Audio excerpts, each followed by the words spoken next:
Most people come to Yosemite for the light. They come for the way the sun rises over Half Dome and turns granite the color of embers, for the thunder of Yosemite Falls in spring, for the cathedral hush of the giant sequoia groves, where trees older than the pyramids stand in silent ranks. They come with cameras and hiking boots and a checklist of viewpoints, and they leave with photographs of one of the most beautiful places on Earth. But there is another Yosemite. It waits in the places the tour buses don't stop. It lingers in the trailless canyons and the alpine lakes where the water is black even at noon, in the sixth-floor hallways of a grand old hotel, in the mist that curls up off the waterfalls just before someone falls. This Yosemite is older than the National Park Service, older than John Muir, older than the first white prospector who ever set foot in the valley. It belongs to the people who lived here for 4,000 years, and to the stories they told to keep the living from wandering too close to the dead. What follows is a journey into that other Yosemite. Some of these tales are documented in the memoirs of the park's own founders. Some are whispered around campfires and passed hand to hand across generations. Some are backed by grim statistics that even the most skeptical park ranger cannot fully explain. All of them share one thing. They suggest that beneath the postcard beauty, something in Yosemite remembers, and it is not always at peace. Settle in. The fire is warm, but the woods behind you are very dark and very deep.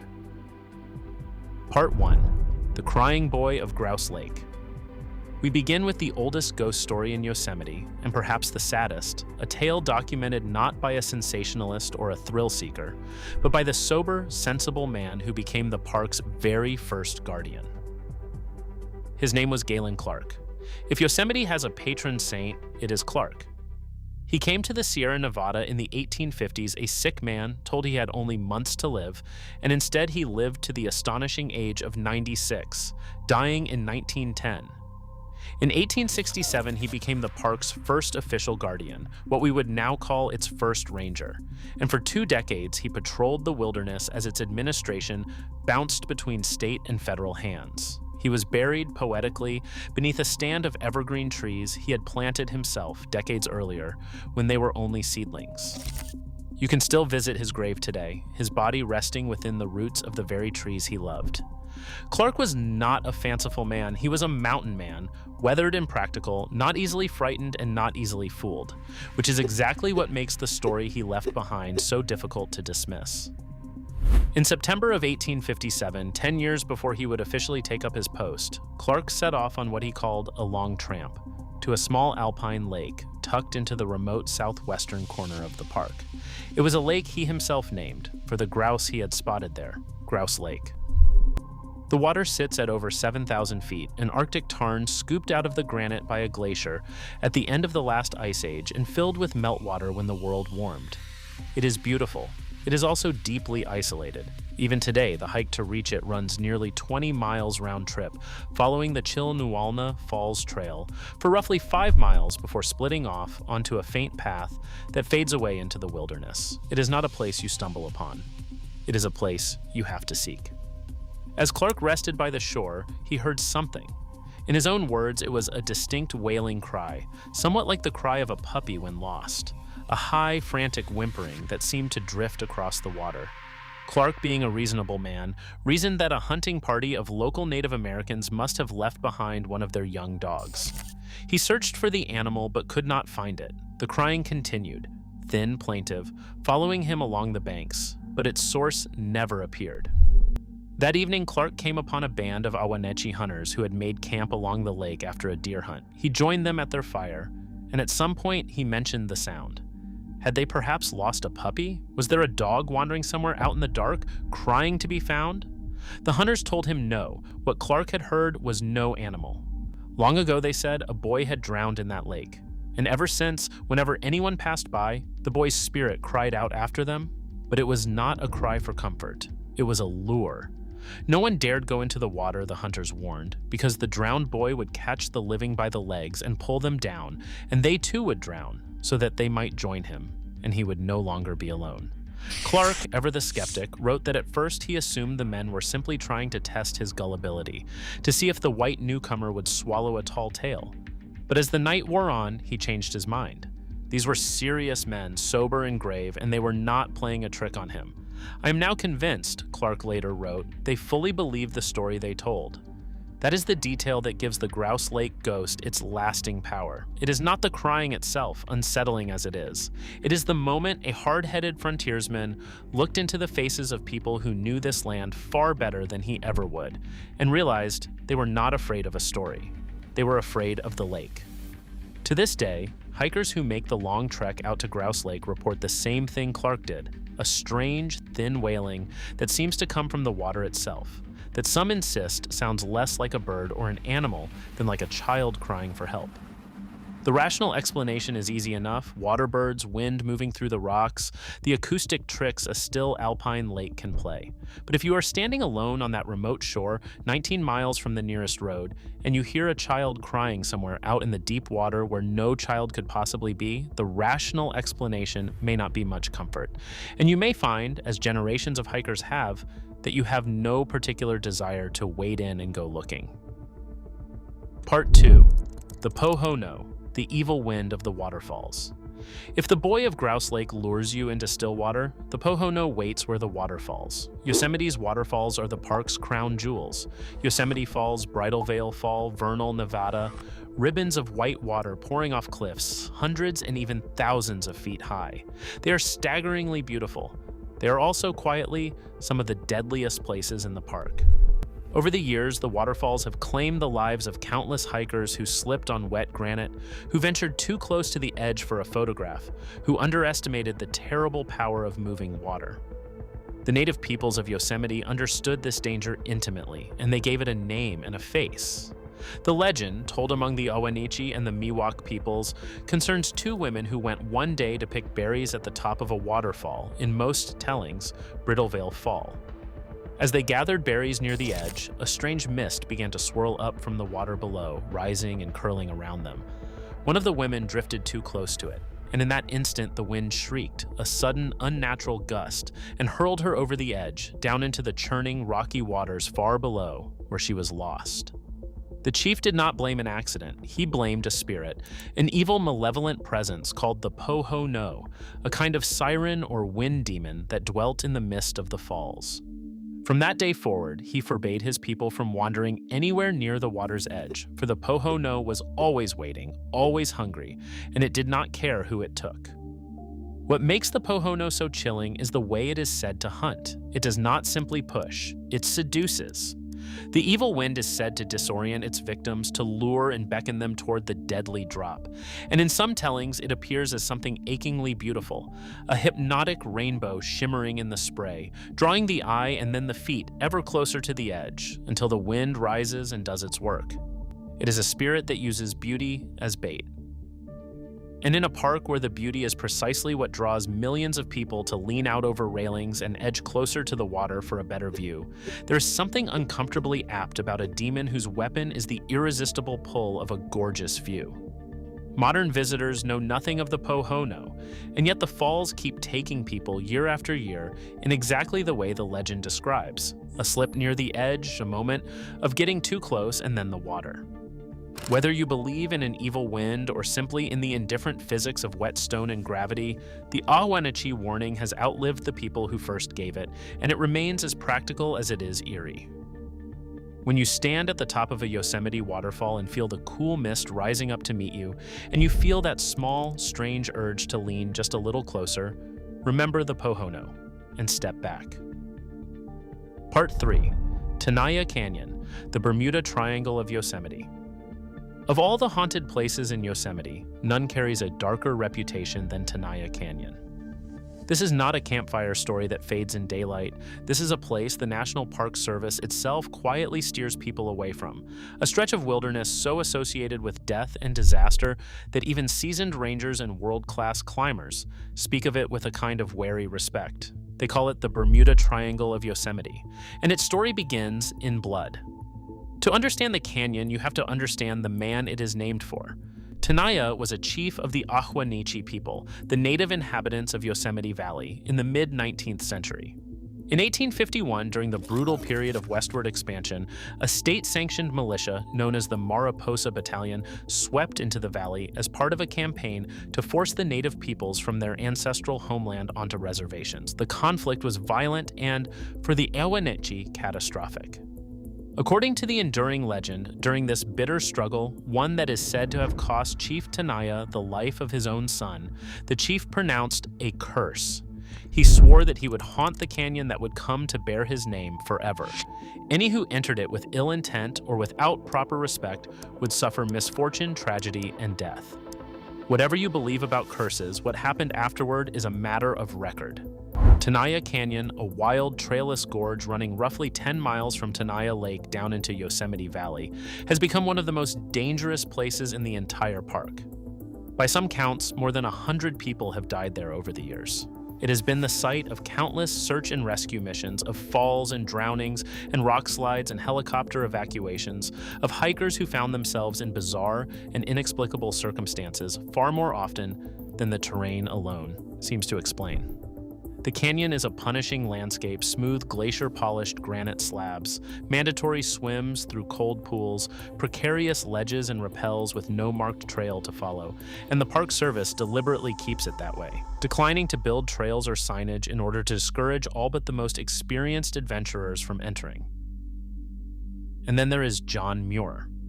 Muir, the Scottish naturalist known as the father of the national parks, the man whose name graces the John Muir Trail and Muir Woods, one of the most experienced and sure-footed outdoorsmen who ever lived, is believed to have been the first white man to explore Tenaya Canyon in the 1870s. Muir was legendary for his sure-footedness. He roamed the Sierra Nevada alone in all conditions and, by his own account, had never once fallen on Sierra Rock, until Tenaya Canyon.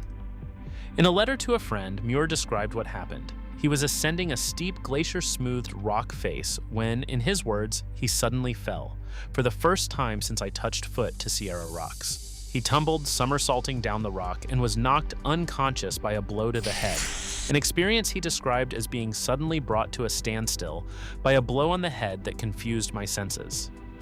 When he came to, he found himself wedged among stiff bushes, trembling as if from cold, but miraculously unhurt. Muir survived, but the man who could walk anywhere in the Sierra without a misstep had fallen for the first and only time, in Tenaya Canyon, of all places. And here is the detail that lingers. After that day, John Muir never returned to Tenaya Canyon again. The victims of the canyon have continued to accumulate into the modern era, in accidents so strange and so clustered that they defy easy explanation. There have been days when the canyon claimed multiple lives in entirely separate incidents, different groups, different locations, unaware of one another, dying on the same day.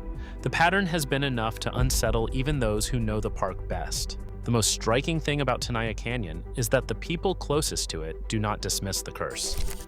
Ron Koch, a legendary climber who spent decades scaling Yosemite's walls, has spoken of the canyon as perhaps a kind of holding place for the original spirit of Yosemite and its people. Park rangers have described it as a powerful place where you can feel the weight of history pressing in around you, and members of the native community have been blunt about it. The curse, one descendant explained, is common knowledge.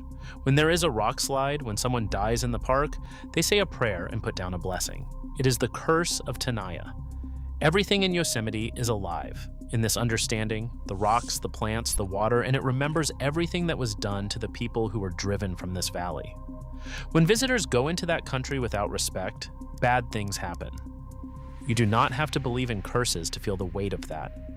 Tenaya Canyon is a place where a historical atrocity, a documented death toll, and a persistent native tradition all converge on the same stretch of wild granite. Whether the danger is supernatural or simply the brutal geometry of the landscape, the warning is the same one the Park Service itself gives. This is a place to stay out of. The canyon has taken more than enough. Part 4. The Ahwahnee Hotel, the guests who never checked out. Not every ghost in Yosemite is a warning. Some, it seems, simply refuse to leave a place they loved. And nowhere is that more true than at the grandest building in the park, the Ahwahnee Hotel. Built in 1927 as a luxury retreat for the park's more distinguished visitors, the Ahwahnee is a masterpiece of design, its interior a striking blend of Art Deco, Native American, Middle Eastern, and arts and crafts influences, all set against a backdrop of towering granite cliffs and pine. Over the decades, it has hosted presidents, royalty, and celebrities. It is beautiful, historic, and, by many accounts, quite thoroughly haunted. But here is the strange comfort of the Ahwahnee. Its ghosts are said to be friendly. The hotel's most beloved resident spirit is Mary Curry Tresidder. Mary was Yosemite royalty in her own right, a member of the Curry family, whose Yosemite Park and Curry Company helped build the very fabric of the park's hospitality, including the hotel itself. Along with her husband, Donald Tresidder, who served as president of Stanford University and oversaw the construction of the Ahwahnee and much of the park's infrastructure, Mary poured her life into the place. After Donald died in 1948, Mary stayed on, living in an apartment on the hotel's 6th floor until her own death, in her suite, in 1970. And then people say she never really left. Almost immediately after her passing, guests and staff on the 6th floor began reporting strange and gentle occurrences. Mary's apparition is said to move through the 6th floor hallways, checking on her guests as she did in life. She is reported to be especially fond of room 605, and her hauntings are, by all accounts, acts of care rather than menace. Guests have described being tucked into bed at night by unseen hands, finding their clothes neatly folded when they had left them in a heap, sensing a warm and watchful presence looking after them. So associated is she with that floor that at least one seasoned tour director, having had unexplained experiences there, reportedly refuses to stay on the 6th floor at all, not out of terror, but out of a healthy respect for its permanent resident. Mary Curry Tresidder, it seems, is still running her hotel. She is not alone. The Ahwahnee's other famous phantom guest is none other than President John F. Kennedy. During his stay at the hotel, Kennedy, who suffered from chronic back pain, requested a rocking chair for his room on the 3rd floor. The rocking chairs are long gone from the hotel now, and yet, over the years, housekeepers and guests have reported seeing a rocking chair on the 3rd floor that should not exist, slowly rocking back and forth on its own, as if someone unseen were easing an aching back and enjoying the mountain air one more time. There is one more twist to the Ahwahnee's legend, and it will be familiar to any fan of horror cinema. The hotel's soaring lobby, its great lounge, and most famously, its ominous double red elevator doors are said to have inspired the interior sets of the Overlook Hotel in Stanley Kubrick's The Shining. While Stephen King's original novel drew on a different hotel in Colorado, Kubrick's film production is widely believed to have looked to the Ahwahnee for its unsettling, grandly isolated interior. Stand in the lobby and look at those red elevator doors, and you may feel a chill of recognition, the sense that you have seen this place before in a nightmare on a screen. But do not let that frighten you off. Unlike the Overlook, the Ahwahnee's spirits mean no harm. They are the ghosts of people who loved this place so completely that they chose to stay. A woman still tucking in her guests, a president still rocking in a chair by the window, watching the sun move across the granite. Of all the haunted places in Yosemite, the Ahwahnee may be the only one where the ghosts might actually make your stay more pleasant. Part 5. The Things in the Woods, Night Crawlers, and Campfire Terrors. Not everything that walks the Yosemite woods after dark can be explained by history or grief. Some of the park's legends are stranger, weirder, harder to categorize. The kind of stories that get told in the last hour before the fire burns down, when everyone has gone quiet and the trees seem to have moved a little closer. The strangest of these is the legend of the night crawlers. Reports describe peculiar figures glimpsed moving through the woods at night, pale beings that look like almost nothing else in nature, essentially two long, thin walking legs with a small head perched on top and no discernible body or arms between. Witnesses often compare them to the shape of a Native American totem come to life, gliding silently between the trees. They have become entangled in modern internet lore under the name Fresno Nightcrawlers, after grainy footage from the region that circulated online and was eventually picked up by paranormal television programs, where experts and skeptics argued endlessly over what the figures could possibly be. No one has produced a satisfying answer. What makes the Nightcrawler legend unusual is that it is not, at its heart, a horror story. According to the Ahwanichi tradition, these strange beings are not monsters at all. When asked about them, the native peoples reportedly explained that the Nightcrawlers are a peaceful race, visitors in fact from another world, who came to Earth to help rebuild the broken connection between humankind and nature. If that is true, then the eeriest figures in the Yosemite woods may also be the most benevolent. Quiet, otherworldly caretakers walking the forest on their impossible legs, trying to mend something we have damaged. Whether that makes them more or less unsettling to encounter on a dark trail is a question you can answer for yourself. Then there are the campfire legends proper, the stories that may have no ancient roots at all, but which every generation of campers seems to pass along. Chief among them is the tale of campsite number 6.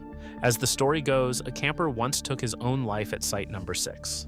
And ever since, those who dare to spend the night there and peer out from their tents in the deep hours of the night, between 11 at night and the small hours of the morning, may catch a glimpse of something that should not be there, a lingering presence that never left the site of its despair.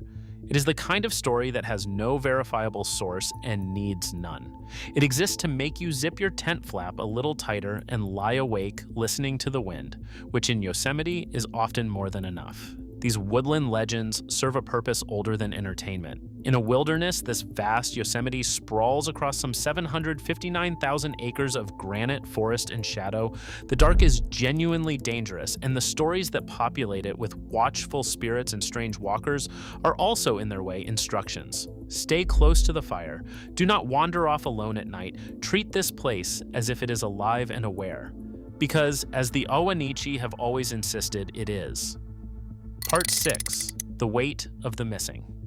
There is a final layer to Yosemite's darkness, and it is the one that is hardest to tell around a campfire, because it is not a legend at all. It is simply true, and it is sobering. Yosemite is one of the deadliest national parks in the United States by many measures, second only to the Grand Canyon. And it consistently ranks among the parks with the highest numbers of missing persons in the country, with reports of people who wander into the backcountry and are never found again. Every year, across America's national parks, hundreds of people vanish, and some of those disappearances are never solved. Yosemite has more than its share. Most of these cases have prosaic, heartbreaking explanations. The terrain is genuinely treacherous, the wilderness is genuinely vast, and people genuinely underestimate both. A wrong turn on a trailless slope, a slip on wet granite, a sudden storm, a fall into fast water, the mountains do not need to be haunted to be lethal. The rational mind knows this. The rational mind is almost certainly correct. And yet, when you stand in Tenaya Canyon where more than 100 have died and a chief's curse is spoken of as common knowledge, when you hear a child crying at Grouse Lake where no child could be, when you feel the mist rising at the top of Bridal Veil Fall and something in you leans forward, the rational mind grows a little quieter. The Ahwanichi had a word for the presence in the mist, and a story for the boy in the lake, and a warning about the cursed canyon, not because they were credulous, but because they had lived in this landscape for 4,000 years and had learned through loss exactly where the danger lay. Their ghosts are, in a sense, the accumulated memory of a people who knew this place could kill you, and who encoded that knowledge in stories vivid enough to survive across the centuries. That may be the truest way to understand the hauntings of Yosemite. The ghosts are real, whether or not they are supernatural. They are the drowned boy who reminds you not to swim in the black water. They are the evil wind that reminds you not to lean over the edge. They are the cursed canyon that reminds you some places are not yours to conquer. They are the gentle woman tucking in her guests and the president rocking in his chair, and the strange, peaceful walkers trying to mend what we have broken. They are Yosemite itself, alive, aware, and remembering everything. So go.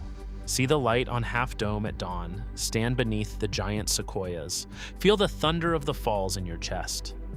Yosemite's beauty is not a lie the darkness tells. The beauty and the darkness are the same thing, two faces of a place far older and far stranger than any of us. But when the sun goes down and the fire burns low and you hear something crying out in the dark water beyond the trees, do not go looking for it. And whatever you do, step back from the edge. This has been National Parks Mysteries. If you enjoyed this video, please like, share, and subscribe.